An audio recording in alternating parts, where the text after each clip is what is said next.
Olá, seja muito bem-vindo a mais um programa Análise Direta e a gente vai conversar hoje sobre um tema que eu particularmente gosto muito de falar, sobre o jornalismo.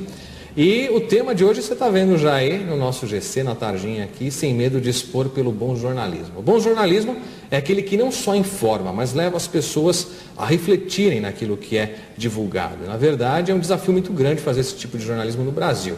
Justamente por isso, hoje a gente está recebendo aqui um jornalista que, além de meu colega, é também blogueiro, extremamente corajoso. Estou falando aqui do Paulinho, blog do Paulinho. O nome dele é Paulo César Andrade Prado. O endereço do blog, se você quiser, enquanto está assistindo a gente, dar uma olhadinha no blog, é blogdopaulinho.wordpress.com.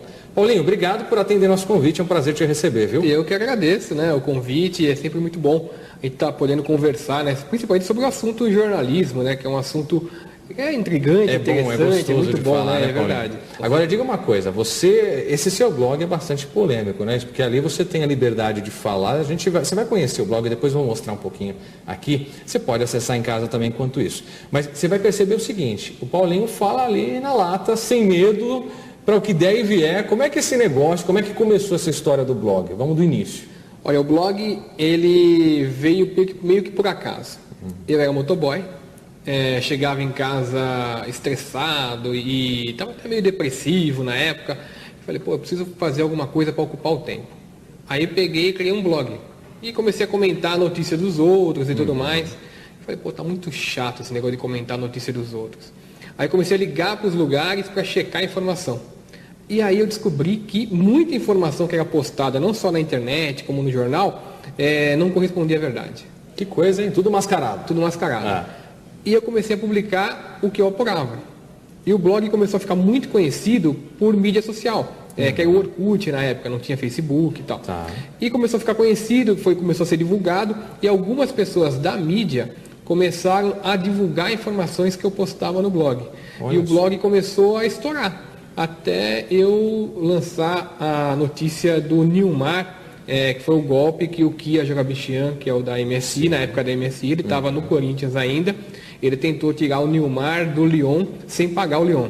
Aí, daí por diante, o blog explodiu. Que coisa, hein? Agora, o teu blog não fala só de esporte, ele está citando aqui um caso esportivo, mas de um modo geral ele fala sobre política, sobre economia, e sempre aí com essa coragem de dizer aquilo que está por trás dos panos, como dizem por aí, quer dizer, aquilo que nem sempre a mídia aberta divulga. Ô Paulinho, isso tem te rendido muita dor de cabeça? Olha, bastante dor de cabeça, principalmente jurídica, né?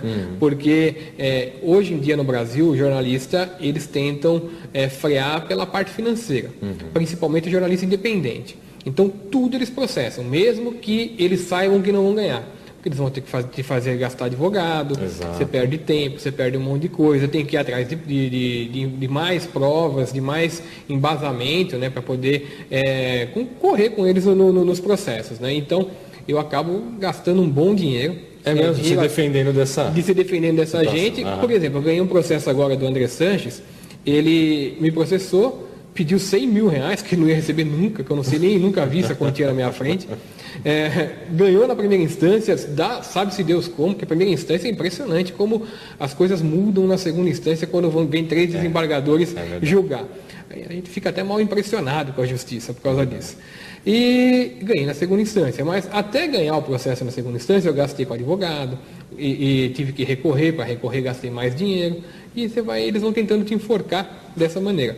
Tá certo que a maioria dos meus processos eu recebi mais no começo do blog, quando eu escrevia mais como um indignado do que como jornalista. Depois que a gente vai amadurecendo na profissão, a gente vai aprendendo até a se policiar para evitar que a sua denúncia, mesmo sendo verdadeira, volte contra si por causa de um adjetivo ou outro. É verdade. Agora, além do blog, você exerce alguma outra atividade como jornalista? Passou por algum outro veículo? Ou basicamente centrou as suas atividades no blog? Né? Eu escrevo no blog do Paulinho, eu tenho uma rádio de internet, que é a Rádio Mediacast, eu tenho um programa lá de segunda, quarta e sexta, todas às 18 horas, né? Um programa que eu disponibilizo também no YouTube. Tenho alguns amigos que também fazem parte da programação. E a gente vai se ajudando, né? Porque o jornalismo independente no Brasil é uma coisa complicada de ser feita, porque o brasileiro não tem aquela cultura que tem o americano. O americano, quando gosta de um jornalista independente, ele vai e contribui, ele faz... O meu blog ele tem um espaço que é de doação. E o público do meu blog ajuda muito. pessoal? Ajuda muito. Financeiramente? Financeiramente. Que é o que a gente explicou também no blog, ou como que funciona o jornalismo independente, para não ter amarra, para não ter que ficar dependendo de empresa. Por exemplo, você está aqui na Rede TV, ou qualquer pessoa que está na Gazeta ou na Globo. Você não pode dar sempre a notícia que você quer. Você tem que passar por um editor, o editor, se ferir de alguma maneira o interesse do dono da empresa, não vai pro ar. Entendeu? Eu, no meu blog, coloco o que interessa para o público. Eu não tenho ninguém que vai dizer, isso você não vai colocar no ar. No meu blog, tudo que eu acho relevante de ser comentado, que eu acho que tem que ser passado para o público, eu comento. Seja de que... seja o que for. Se for e de quem for também, né? For, desde a presidente, você vai ver daqui a pouco, imprimir umas coisas para a gente conversar aqui. Se tiver que falar a verdade, não é falar mal, né, Paulinho? É falar a verdade, falar da presidente, fala, seja de quem for, já você vai ver. E a verdade, às vezes, é dura para algumas pessoas. Incomoda, não é? É verdade. Olha, vamos mostrar o blog do Paulinho para você que está aí assistindo. De repente você não tem internet para conferir. Eu vou mostrar para você aqui do tablet do nosso programa. Olha aí. Então tem essa cara aqui, tem a cara do Paulinho, tá vendo? E logo de cara, acabei de falar da presidente Dilma, olha ela aqui. Ele está falando aqui de uma questão que envolve aí um instrumento oficial do Brasil na Copa. Depois a gente vai conversar disso aí. A cachirola que foi inventada por coisa músico. Ridícula, né? Eu não posso falar muito, mas a gente vai começar já. E olha aí, você está vendo, ele fala sobre esporte. Vou andar mais um pouquinho aqui, ainda fala um pouquinho mais de esporte, está falando aqui de economia. Tem bastante coisa interessante aqui, viu? E a gente vai ver tudo isso ao longo do programa. Mas se você quiser acessar, é blogdopaulinho.wordpress.com. Ô Paulinho, eu queria saber o seguinte de você. Além desse blog, onde você pode fazer tudo que te dá vontade, no teu programa de rádio você também faz isso? Você aproveita ele para denunciar, para falar o que te dá na telha ou não? Então, no meu programa de rádio, além de eu falar os assuntos que eu abordo no blog, eu ainda falo de assuntos que ocorrem durante o dia, que eu acho também relevantes. Então, eu falo sobre matérias minhas, matérias de pessoas que eu considero, por exemplo, matérias interessantes com relação à política, com relação à economia, como você disse, também de outros jornalistas de esporte. E o público participa muito. O público é um programa ao vivo. O público entra pelo Twitter, entra pelo Skype. Legal. Então, às vezes, algumas pessoas incomodadas ligam ao vivo. Então, a gente vai fazendo... E quem liga ao vivo incomodado ou discordando da tua opinião, você permite que a pessoa fale no ar? Tem total... Pode falar no ar, desde que não ofenda. Quer dizer, o cara que entra xingando, o microfone você cai. Corta o microfone. Exatamente. Eu tive uma participação uma vez no programa do Estádio 97 do Benjamin Bach, que eu... estava falando de um assunto do Corinthians, aí entrou duas pessoas do Corinthians ao vivo para poder rebater. E eu falava e comprovava o que eu falava. E eles ficaram nervosíssimos e começaram a xingar no ar, teve até que mesmo, teve que tirar todo mundo do ar para coisa não perder a qualidade, você já pensou? Exatamente. E na saída do programa, teve até gente querendo me pegar na saída do programa, como já aconteceu outras vezes. Aliás, é isso que eu quero te perguntar agora, depois de falar também, porque um jornalista como você que fala aí tudo que tem vontade, deve receber as suas ameaças e tudo mais, né? Conta pra gente alguns casos curiosos aí de alguém que quis te pegar na rua ou alguma ameaça que você recebeu. Como é que tem sido isso aí? Olha, tem vários episódios. Por exemplo, na última eleição do Corinthians. A última eleição do Corinthians, eu fui votar na eleição, não queriam me deixar votar. Eu tive que entrei no porta-mala de um carro para poder conseguir entrar dentro do Corinthians. Estavam vetando a minha entrada, mesmo eu sendo associado do clube. Consegui votar. Na saída, os conselheiros do Corinthians, alguns associados e um pessoal de torcida organizada se reuniu para me pegar na saída. Aí eu tive que sair escoltado pela polícia. Olha a situação, hein, Paulo? Exatamente. No Pacaembu, por exemplo, quando eu fazia cobertura de jogo de futebol, toda vez eu tinha que ligar para o policiamento pegar e me escoltar até meu carro. Que coisa, quer dizer, constantemente aí. Exatamente. E políticos, empresários, algumas pessoas que de repente você incomodou, algum deles já te fez alguma ameaça direta? Então, eu recebo algumas ameaças, normalmente são anônimas. Algumas pessoas falam pela frente, mas falam de maneira cifrada, não vão te ameaçar diretamente. Então o cara fala, olha, isso que está escrevendo vai te complicar, hein?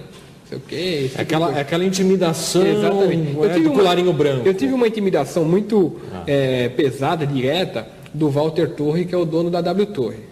Quando ele quis fazer o estádio do Corinthians, o projeto dele era terrível. Eu critiquei bastante o projeto dele. Ele ficou nervosinho e tal, e o projeto dele acabou sendo negado no Corinthians. Aí ele mandou o assessor de imprensa dele me ligar, eu fui na empresa, na W Torre, ele me recebeu na sala dele, e já a primeira coisa que ele fez foi dar um murro na mesa. Aí ele falou assim, seu não sei o quê, não vou falar aqui, né? Isso, por favor. Por favor. Eu sou Walter Torre, eu, 3 pontinhos, dinheiro, e não sei o quê. E começou a falar um monte de palavrão, falou que eu não ia escrever mais em lugar nenhum, e um monte de coisa. Um monte de bobagem. Aí, no outro dia, eu publiquei no meu blog tudo que ele falou. Você publicou na íntegra? Sem economizar? Sem economizar. Tempos depois, ele foi fazer o mesmo projeto com um contrato ainda pior no Palmeiras, que é o que está sendo... Caiu até arquibancada agora. E eu, no dia da apresentação do projeto, eu questionei o Walter Torre, inclusive eu ganhei até o processo dele, ele me processou também, eu provei. Falei, olha, o senhor teve uma construção assim, tal, que caiu. Morreram tantos funcionários numa obra sua que estava embargada e o senhor mandou tocar para frente. O senhor construiu um dique seco no Brasil que custou o dobro porque caiu. Como você espera que o torcedor do Palmeiras acredite no que você fala? Ficou doido. Aí pegou, tocou na ferida. Exatamente. Aí a diretoria do Palmeiras ficou tudo brava, queria me pegar lá. Quem me tirou de dentro do Palmeiras foi o professor Beluso, que era o presidente na época, e impediu que me agredissem. Olha só. Olha, deve ter muita história interessante. A gente vai fazer um intervalinho agora, Paulinho. Daqui a pouco a gente volta conversando um pouco mais sobre essa vontade de fazer um jornalismo. E um jornalismo aí que não é vendado, não. Nem vendado e nem amordaçado. Exatamente. Fala aquilo que tem que falar. Não saia daí, a gente volta já.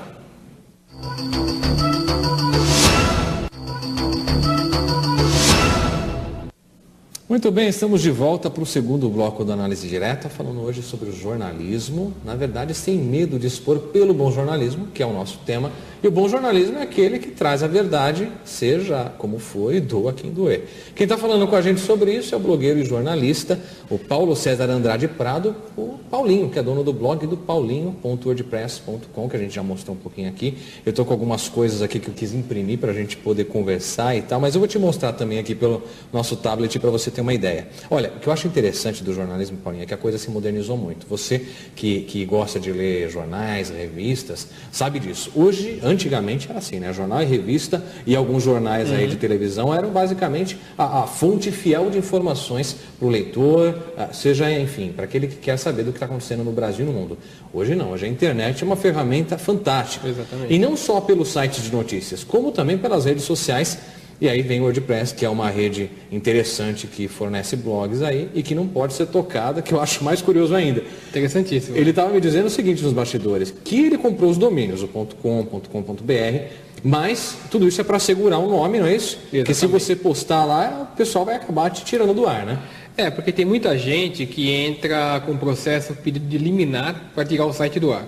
Ocorre que cabeça de juiz a gente sabe que é um negócio complicado. Então, tem muito juiz que gosta da ditadura. E já aconteceu de um juiz mandar tirar meu site do ar aqui no Brasil. Eu tive que migrar para a França. Aí da França também foram pressionados por essa gente ligada ao mundo do futebol mafioso, né, que trabalha no mundo inteiro. E eu denuncio bastante esses empresários. E depois eu falei, eu vou voltar para o WordPress, que é da onde eu tinha saído, porque no WordPress dificilmente conseguem tirar do ar, né? Eles têm dificuldade em citar o WordPress. Aí tá vendo? Se você quer falar aquilo que lhe vem à mente sem medo de ser censurado, tá aí a dica, o WordPress é uma boa ferramenta. A grande questão é o seguinte, eu não tenho nada contra quem me processa. Eu acho que a pessoa está no direito dela de me processar. E me processa pelo que eu falo, e se eu não estiver falando a verdade, eu vou pagar. Se eu estiver falando a verdade, eu vou ser absolvido, e assim que funciona. O que não é justo, o que é ilegal, o que é fora da lei, é um juiz como esse que tirou o meu site do ar, infringir, né, a lei brasileira, que é a de você poder ter o direito de publicar as coisas no espaço jornalístico. Quer dizer, eu respondo pelo que eu falo e pelo que eu escrevo. Exato. Agora, o cara não tem o direito de me tirar do ar, é contra a lei, e tem juiz que não está nem aí para a lei. Exatamente. Olha, eu vou te fazer uma pergunta que vai parecer clichê, eu acho que todo mundo te faz essa pergunta, mas é uma curiosidade pessoal minha que pode ser tua também. Você não tem medo de morrer, não? Olha, já me fizeram essa pergunta algumas vezes. Eu acho clichê e redundante, né? eu tinha mais medo de morrer quando eu andava de moto. Mais do que escrever. Eu corria mais risco. Todo dia eu corria risco de morrer. Agora, morrer, todo mundo vai um dia. Eu espero que se um dia for morrer, que seja de velhice. E se não for de velhice, que seja sem dor. Agora, mas é um risco da profissão. Aliás, toda profissão tem risco. E a minha, essa pelo menos me dá prazer. Eu andava de moto, corria risco de morrer e não tinha prazer nenhum. Entendi. Aí você parou de andar de moto. Parei de andar de moto e agora eu me divirto bastante. Você desconta tudo agora no WordPress. Exatamente. Ô Paulinho, eu estou vendo aqui que teu blog tem 30 mil acessos diários. Quer dizer, isso é um número muito expressivo no Brasil. Uma boa média. Como é que você imagina que conquistou tudo isso? E para você, o que representa? Você acha que é uma questão realmente de credibilidade? As pessoas confiam no que você está escrevendo? Eu acredito que sim. Eu tenho um público que é bem dividido. Tem um público que gosta muito do que eu escrevo e que odeia muito o que eu escrevo. E esses que odeiam são os que seguem fielmente também para ficar te criticando, também, não é? Entendeu? Mas eu acho muito importante, eu acho que esse número foi conquistado, eu dou muito valor a eles, porque eu nunca tive uma divulgação em massa de mídia. O meu trabalho é um trabalho independente. Eu tive citações de gente importante que acreditou no meu trabalho e acabou citando de uma maneira ou outra. Por exemplo, quem? Só pra gente. O Juca Kfouri acabou colocando várias vezes publicações minhas no blog dele. O Vladir Lemos já falou de mim no site dele, no blog dele, o Vladir Lemos, que é da TV Cultura. E muita gente assim da mídia, né, que repercute o que eu falo. Alguns jornais de esporte, quando tem que citar o Lance, o jornal Lance já me citou algumas vezes.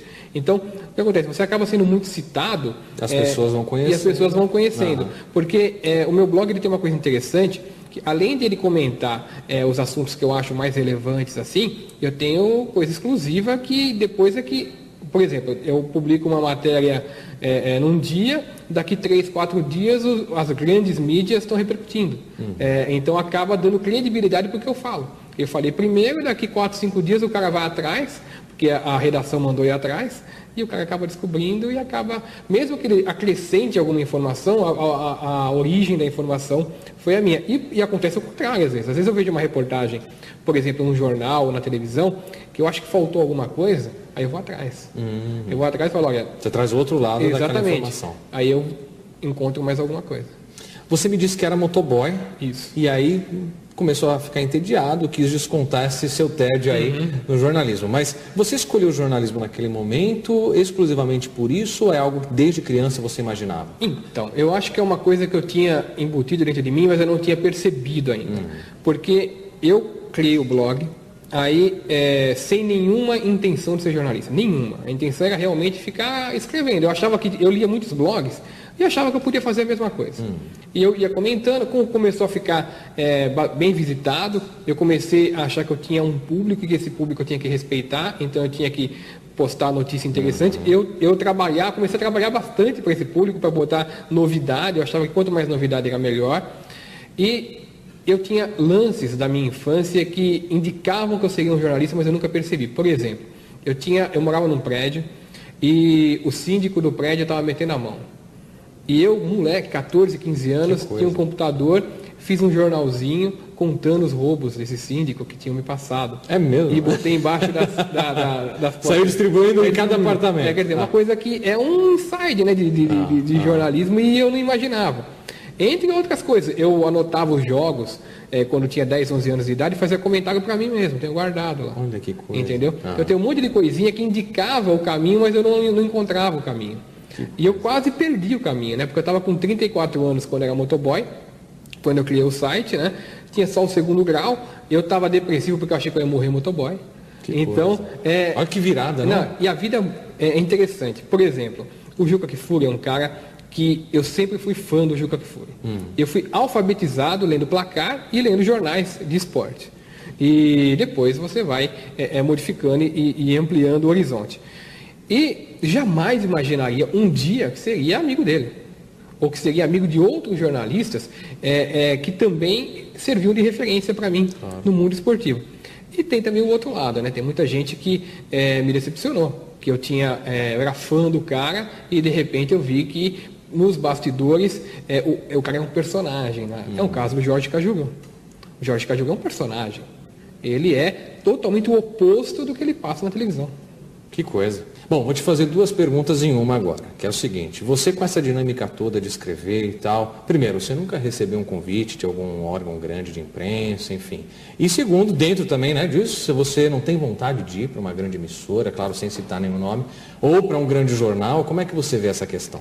Olha, eu acho sempre muito interessante, né? Quanto mais espaço você tiver para passar a sua mensagem, para demonstrar o seu trabalho, melhor.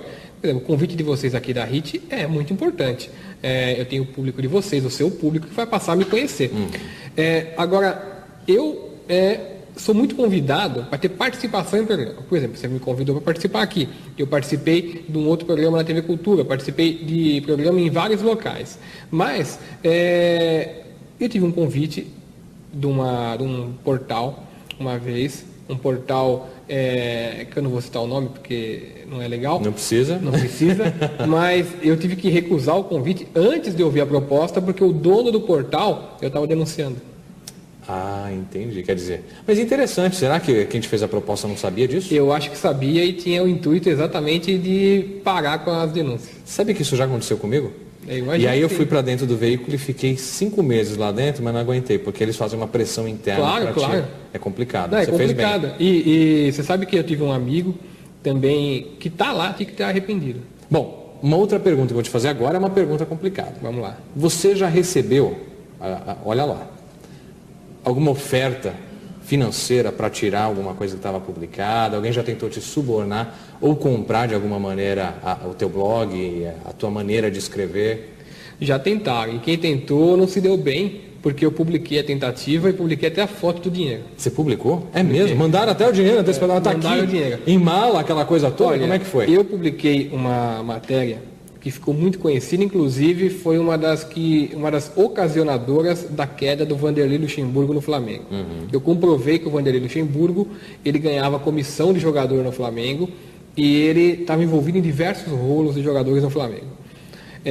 Eu fui com uma câmera escondida, conversei com o sócio do Vanderlei Luxemburgo, que abriu tudo, documento, tudo e tal. Publiquei o áudio, transcrevi, publiquei os documentos, liguei para a Patrícia Morim, do Flamengo, que se recusou a responder e sabia de tudo. E liguei também para o pessoal do Flamengo, do Conselho, e mandei toda a matéria para eles, o Flamengo não respondeu. Repercutiu no Globo do Rio de Janeiro, que você vai cortar. Eu vou falar de novo. Repercutiu nos jornais do Rio de Janeiro e acabou ocasionando uma pressão muito grande, perto de uma pressão que já tinha com o Vanderlei Luxemburgo com o Ronaldinho Gaúcho, que ele estava em atrito com o Ronaldinho Gaúcho, e o Vanderlei Luxemburgo caiu. Dias depois, eu fui procurado por uma pessoa, empresária de futebol, que também é associado ao Vanderlei Luxemburgo. E esse empresário, sem citar o nome de ninguém, chegou com 20 mil reais em dinheiro e botou na minha frente. E falou assim, olha, seria interessante que você tirasse essa matéria, já deu o que tinha que dar, já repercutiu, não sei o quê. E eu comecei a olhar para a cara dele, risada, bati a foto do dinheiro sem ele perceber, recusei, saí de lá e postei. Meu Deus, isso está lá no teu blog? Se olhar blog. No histórico a gente acha isso. Meu Deus do céu, olha... Acredito que tenha sido a mando de gente interessada. Ô Paulinho, vou apertar um pouco mais a situação para o seu lado agora. Vamos lá. Dizem que todo homem tem o seu preço. Paulinho, do blog, você tem algum preço? Olha, eu acostumei a vida inteira a viver com muito pouco. Eu nunca tive bons empregos. Tanto é que eu virei motoboy exatamente por não ter emprego. Entendi. Entendeu? Então, o que eu ganho hoje, que o público me ajuda no blog, é muito mais do que eu ganhava quando era motoboy. Então, é uma maravilha. É uma maravilha. Você está tranquilo? Tranquilo, eu me sinto realizado, não ganho muito e preciso muito da ajuda realmente do público que lê o blog do Paulinho, que ouve a rádio MediaCast, que é a minha rádio de internet. Mas eu não tenho motivo, não tenho razão e também não tenho índole para poder fazer esse tipo de coisa. Muito bem. Olha, dentro disso tudo que a gente está conversando, não dá para a gente fugir de um assunto que é a questão do jornalismo investigativo. Como é que você avalia o jornalismo investigativo hoje no Brasil? Porque a gente tende para uma série de lados, né? Tem um pouco de sensacionalismo de um lado, porque aí você está brigando por audiência e tudo mais. Por outro lado, tem um pouco de omissão. Qual que é a tua avaliação sincera sobre isso? Olha, existem bons repórteres investigativos no Brasil. A grande questão é que os veículos onde eles trabalham prejudicam o trabalho desses jornalistas. Quando o cara descobre uma coisa muito forte, ele tem dificuldade de colocar no ar, ou dificuldade de publicar, exatamente porque esses veículos de comunicação têm interesses. Você vê o caso, por exemplo, do Luiz Carlos Azenha, que é um grande repórter investigativo.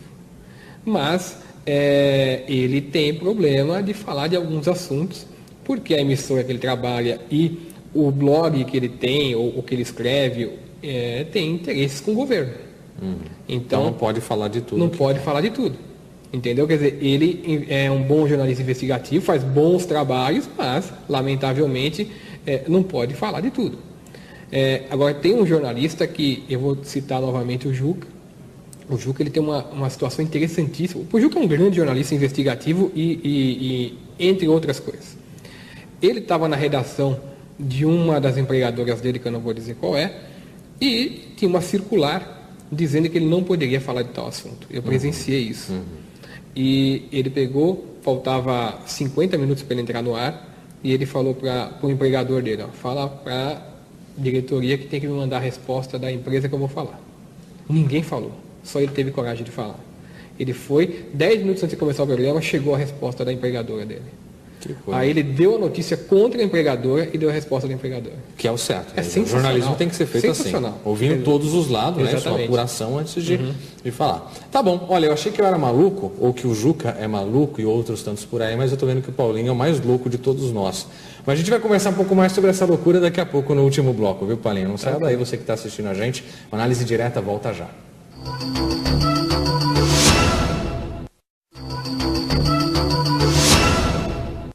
O Análise Direta está de volta para o terceiro e último bloco aqui, conversando hoje sobre o jornalismo, o bom jornalismo, aliás. Nosso convidado é o blogueiro e jornalista, que você já viu aqui, que é polêmico, Paulinho. Ele é o Paulo César Andrade Prado, que além de jornalista, tem o blog do paulinho.wordpress.com. Vou mostrar para você de novo aqui, porque agora eu vou começar a entrar em alguns assuntos aqui que ele escreveu e que deram uma repercussão grande. Vamos lá. Primeira coisa, eu quero falar sobre essa história ridícula da cachirola que você criticou aqui. Olha lá. E ele põe a foto da presidente Dilma ainda. O pessoal do governo federal nunca te processou? Olha, processar não, eles não devem gostar muito do que eu escrevo, principalmente gente ligada ao PT, né? Que é um partido realmente complicado. Com relação à cachirola, ele tá bravo aqui, ó. Dá uma lida no trecho aí, você que está assistindo a gente agora. Vou repercutir aqui esse trechinho inicial para você comentar. É difícil acreditar que a presidenta Dilma Rousseff não percebeu o oportunismo e a malandragem dos criadores, entre eles um cantor que eu não vou citar porque eu não quero tomar processo. Eu posso falar? Você pode, aí você que se entenda. Ótimo. E os fabricantes da ridícula cachirola. Por que você acha que é ridícula, hein? Primeiro que é ridículo, porque nem é da cultura brasileira. É um objeto que não existia no Brasil. Diferente da vuvuzela, que a Dilma falou, é mais bonita que a vuvuzela, mas é um objeto que é da cultura da África do Sul. Então é horrível também, mas eles usam. Essa cachirola nunca foi usada aqui. Foi inventada para o Carlinhos Brau ganhar dinheiro. Porque o Carlinhos Brau é ligado à empresa que fabrica. Então ele inventou, foi conversar com a Dilma.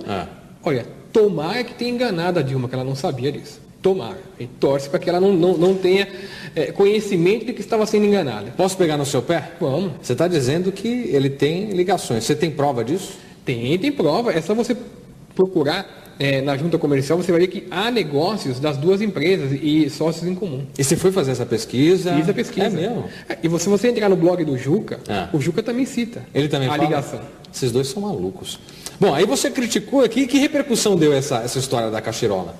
Olha, como eu publiquei hoje, o pessoal liga, tal, fala, pô, você falou o que eu queria falar, o público entra e comenta, a maioria do público está de acordo com a opinião, porque às vezes o público está totalmente contra. Você fala uma coisa, o nego entra no blog para te sentar o pau. Mas com relação à cachirola, todo mundo está contra.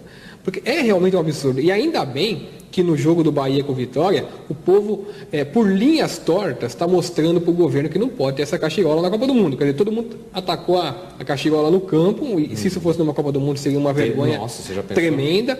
Então, tomara que eles parem de fabricar e que não introduzam na Copa do Mundo. O duro vai ser explicar Por exemplo, o governo está investindo em promoção, em publicação, em um monte de coisa, já gastou dinheiro, dinheiro público. Quer dizer, se não for fabricada, a castigola não for distribuída, vamos ver quem é que vai ressarcir, né? Ô Paulinho, você citou uma questão que eu achei bem interessante, que é a questão de um instrumento que tenha ligação com a cultura nacional, como aconteceu com a vuvuzela lá na África. Se fosse para escolher um instrumento ligado à nossa cultura, o que você acha que seria o ideal? Olha, eu acho que o ideal é manter como está. Sem nada, sem instrumento nenhum? Eu acho que o ideal, o povo vai para o estádio.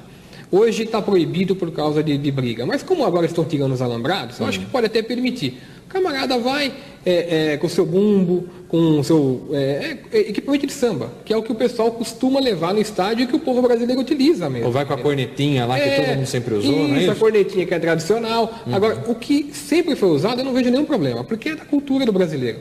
E não vai incomodar ninguém. Agora, inventar uma coisa que nunca foi utilizada para que outros se divirtam dentro do bolso, fica complicado. Olha, a gente vai falar um pouco mais de um outro assunto esportivo aí que estourou essa semana, mas eu queria te perguntar uma outra coisa também ligada ao esporte, que é sobre, já que você é polêmico, eu não me lembro agora qual dos apelidos aí do mascote da Copa foi escolhido, se é o Fuleco, se é o Leleco, se é aquele alguma coisa disso. Eu acho que é Fuleco. É Fuleco que foi escolhido? Alguém lembra aí da produção, se foi Fuleco? Bom, eu sei que foram 3 opções de nomes que viraram uma verdadeira polêmica no Brasil. Você comentou alguma coisa sobre essa história? Qual a tua visão crítica em relação a isso? Eu achei um horror. Olha, da organização da Copa do Mundo no Brasil, você não pode esperar coisa muito boa. Olha só, porque ele fala mesmo. Não, mas é verdade. Você pensa bem, o COL, que é o Comitê Organizador Local do Brasil, ele foi dirigido pelo Ricardo Teixeira, que é um horror, teve que fugir para Miami, e agora está sendo dirigido pelo José Maria Marim. José Maria Marim, que, se você entrar na internet, está bastante divulgado, ele tem 2 discursos deploráveis. Um deles, que o próprio filho do Vladimir Herzog diz, em várias entrevistas, que pode ter ocasionado a morte do pai dele, o Vladimir Herzog, um discurso de exaltação total à ditadura, um discurso que ele pediu uma parte, um pronunciamento ainda mais deplorável do Vadi Elu, que dispensa apresentações com relação à ditadura, e um outro discurso que ele praticamente canoniza o delegado Fleury, que todo mundo sabe o que fez a ditadura, responsável por torturas e mortes e tudo mais. Então, esse é a pessoa que está na frente do COL, na frente do Comitê Organizador Local. Agora você imagina, a presidente Dilma Rousseff, que tem um histórico de prisão, de ter sido torturada, e segundo a versão dela de luta contra a ditadura. Você imaginou ela dividir o palanque na abertura da Copa do Mundo com um cara que exaltou a pessoa que torturou o marido dela? Nossa, o Fleury torturou o marido da Dilma. Quer dizer, ela foi torturada por essa gente. Quer dizer, como que a Dilma vai dividir o palanque com um homem desse? Um homem que era ligadíssimo ao Paulo Maluf, que também dispensa apresentações, ele virou... Você nunca tomou um processo do Paulo Maluf? Do Paulo Maluf, não. Ainda não? O José Maria Marim... Ainda não, você entendeu ainda. Eu tive um episódio com o José Maria Marim horroroso para mim. Eu, quando lancei a rádio de internet, o José Maria Marim mandou me procurar. Ele era vice da Federação Paulista e estava praticamente no ostracismo do poder no esporte. Caiu no colo dele a CBF, porque ele era o vice mais velho. E ele tem uma rádio, que sabe-se lá Deus como ele conseguiu, que funciona lá no centro de São Paulo. E essa rádio tem os horários alugados. Ele queria criar uma equipe de esporte. Então ele me procurou e falou assim, eu te dou 8 horas da programação esportiva e você vai tocando, vai montando sua equipe e tal. Eu quero 1 milhão. Falou para mim. Eu falei, poxa, avisei que é 1 milhão. Eu vou tirar 1 milhão da onde? Aí ele, não, você consegue patrocínio, não sei o que, tá bom. E essa foi a parte menos ruim da conversa. Aí ele chegou e falou para mim o seguinte, eu perguntei para ele, Marim, você já leu no meu blog que eu já falei de você? Porque eu nunca falei bem de você. Esse convite aí ele, bem malufista, falou assim, isso não importa. Negócios são negócios.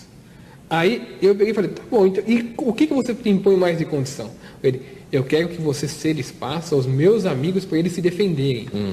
Aí ele citou nomes. Orlando Silva, Paulo Maluf, o presidente da federação, Marco Polo Deonero. Aí eu peguei de risada e falei, Marinho, realmente você não sabe com quem você está falando.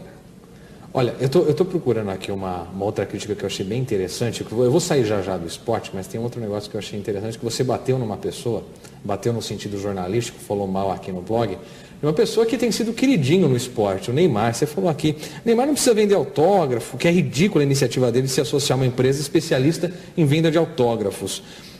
Como é que foi a repercussão disso? Porque o pessoal gosta muito do Neymar, defende muito, né? Eu vou te falar uma coisa, eu gosto muito do Neymar. Eu acho o Neymar um menino ainda, é um menino que tem muita pressão nos ombros, porque não é fácil você ter 20 anos, 21 anos como tem o Neymar, e ter essa pressão toda da mídia em cima, de tudo que ele faz é realmente repercutido, seja lá o que for, para o bem e para o mal. Mas o Neymar, ele recebe algumas orientações de gente que está cuidando da carreira dele. Algumas boas, outras ruins. Ele deu, logo no começo da carreira dele, uma entrevista horrorosa para o Estadão. Nunca mais ele deu uma entrevista tão ruim como ele deu essa entrevista. Ele se policiou mais. Agora, nesse caso dos ingressos não, do autógrafo, é um absurdo, né? Quer dizer, ele se associou a uma empresa que vai vender o autógrafo dele por valores entre 60 e 120 reais, se não me engano. Esse negócio de venda de autógrafo é bem complicado. Você está vendendo a idolatria. Quer dizer, o legal do torcedor é chegar perto do ídolo, pedir o autógrafo e tudo mais. Agora pensa bem, o camarada paga 120 reais no autógrafo do Neymar. Aí o outro do lado dele vai lá e pega de graça. Vai ficar uma coisa estranha. Muito. Quer dizer, o Neymar não precisa disso. Ele é o jogador mais bem pago do mundo hoje, o Neymar. Se você pegar todos os salários do mundo, se você botar pelo valor cheio, a impressão que dá é que ele é o terceiro ou quarto do mundo. Mas se você tirar todos os impostos que tem na Espanha, Inglaterra, em todos os locais, o Neymar passa a ser o maior do mundo. Ele não precisa de 120 reais e esse tipo de coisa para poder... Mesmo porque o que ele tem de produto licenciado Exatamente, quer dizer, é desnecessário. Quer dizer, quem orientou o Neymar, orientou mal. Ô Paulinho, infelizmente a gente está chegando aqui ao final do programa. E eu não posso encerrar esse programa sem te fazer uma pergunta sobre a tua avaliação, a tua visão, opinião, e aí você pode falar o que você quiser. Já fala no blog, vai falar aqui também para a gente encerrar, sobre o jornalismo atual no Brasil em todos os sentidos, principalmente nesse momento que a gente está vivendo, um momento muito delicado de preparação em termos esportivos da Copa. O Brasil não está preparado mesmo, isso todo mundo é nítido. No momento em que a gente vê a violência crescendo de uma forma absurda e uma discussão muito grande em relação à redução da maioridade penal. Quer dizer, como é que você imagina, ou como é que você avalia que a imprensa tem tratado esses assuntos delicados do Brasil? Por exemplo, na parte do esporte, é deplorável o jornalismo esportivo brasileiro. Eu não vou citar emissoras, mas uma grande parte das emissoras abertas do Brasil, elas vendem informação. O jornalista negocia com o empresário para falar bem de jogador. Isso é uma grande verdade. Está no meu blog, amplamente citado o nome das pessoas. É horroroso. Se você tem a curiosidade de fazer um adendo aqui, você vai lá no blog do paulinho.wordpress.com. Aqui não dá para falar. Vai. Há bons profissionais. Eu não sei se eu posso citar positivamente o nome de uma emissora aqui, mas... Deixa para o pessoal ver lá no teu blog. Há uma emissora de rede fechada, de esporte, que tem um trabalho... Só de esporte. Só de esporte. Diferenciado e que eu sempre elogio e que você pode concordar ou não com essa emissora, mas é um trabalho diferente, é um trabalho ético, um trabalho muito bem feito de bons profissionais. Eu não sou pago para falar bem dessa emissora e também não tenho amizade nenhuma com quem manda na emissora. Outra coisa, com relação a outro tipo de jornalismo. Existe uma atitude muito inteligente do governo. O governo brasileiro está sufocando o jornalismo, a opinião do jornalismo nas emissoras com grana. Então você vê um derrame de dinheiro de estatais patrocinando empresas jornalísticas. Então você pode ter certeza que o dono da emissora que está recebendo a grana e às vezes vende o patrocínio cheio, porque muitas vezes uma emissora negocia o patrocínio num valor, mas ela não pega aquele valor cheio, ela pega o valor de um pacote. E as estatais pagam cheio.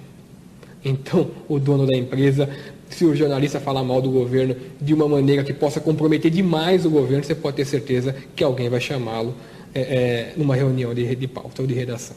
Tá certo. Paulinho, olha, muito obrigado por tua disposição em vir aqui conversar com a gente. Parabéns pelo teu trabalho e coragem, que você tenha sucesso. Que assim como você disse aqui pra gente, você não tenha preço de verdade, porque a gente sabe que muita gente por aí fala, eu não tenho preço, nada pode me comprar.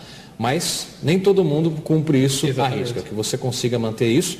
E você tá aí, você pode acessar o blog do paulinho.wordpress.com, 30 mil acessos diários, parabéns. Hoje acho que vai ter um pouco mais, né? Tomara que um pouco mais, né? Tomara que a gente ajude, não vai falar mal de mim lá, hein? Pelo amor de Deus. Não tem motivo ainda. Que bom, obrigado, viu? Tudo Sucesso para você. Eu que agradeço. Obrigado a você que esteve com a gente e a gente se encontra no próximo Análise Direta. Até lá.